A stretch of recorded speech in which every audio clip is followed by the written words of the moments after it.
Those same feelings of shock and bewilderment permeate the halls of Congress.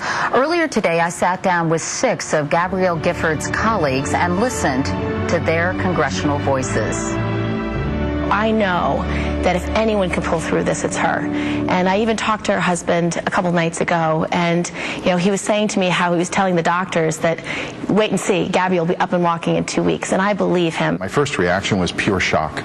The fact that we had just been sworn in, that there's so much hope and optimism about this Congress, and the awesome responsibility that we all share. I think we're all still trying to understand this, and I think, as was mentioned, I think how we handle this as members of Congress and how we handle the discourse is very important, because I know what was important to her. Her last race was very tough, and she personally talked to me about that, and I think it weighs on a member, but I think she wanted this place to be the tone to be less partisan.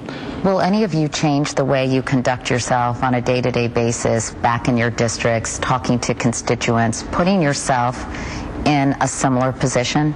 You want to go out and engage and interact with your constituents. That's the nature of our government, and I think how we preserve that is going to be very important. I had started a practice where I would at least notify local law enforcement and when I had public events. I think that's a common sense security precaution that we should be taking because there is a lot of anger out there. Given that this seems to be, from what we know so far, the work of a lone deranged gunman, is now the right time to really analyze and discuss the political discourse in our country?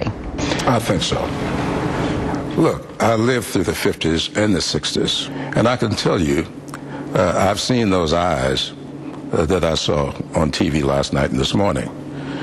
And we cannot poo-poo that. We've got to really be very, very concerned about how we say things and the things that we do say and how that may impact people. We may never know what motivated him to commit these heinous crimes, but what we do know is that the climate of debate has degraded so significantly, I believe, over the last decade that it has to end.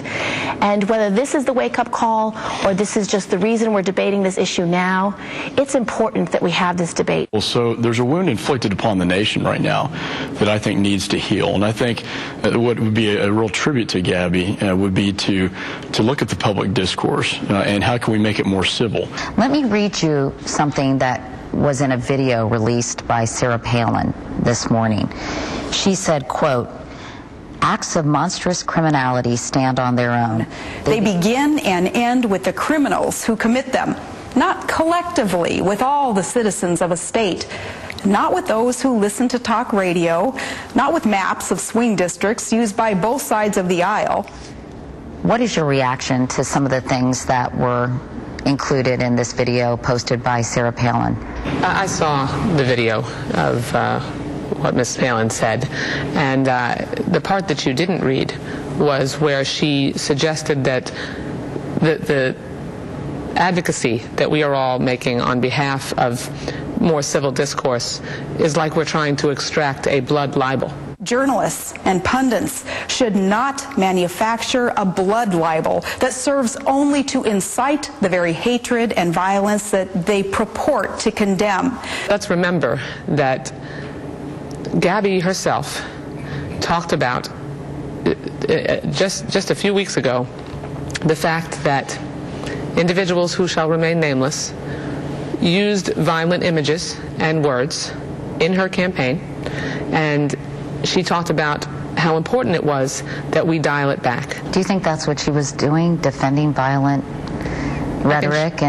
I think she has used violent imagery and violent language, and I think it appears to me that she's being somewhat defensive, yes. I think it's the wrong message to take from this. And I think what you're seeing here on a bipartisan basis from leaders all across the Congress is that we will change the nature of the debate ourselves. At the same time, was it appropriate in the immediate aftermath of this event by some people to blame right-wing rhetoric? We cannot politicize this event.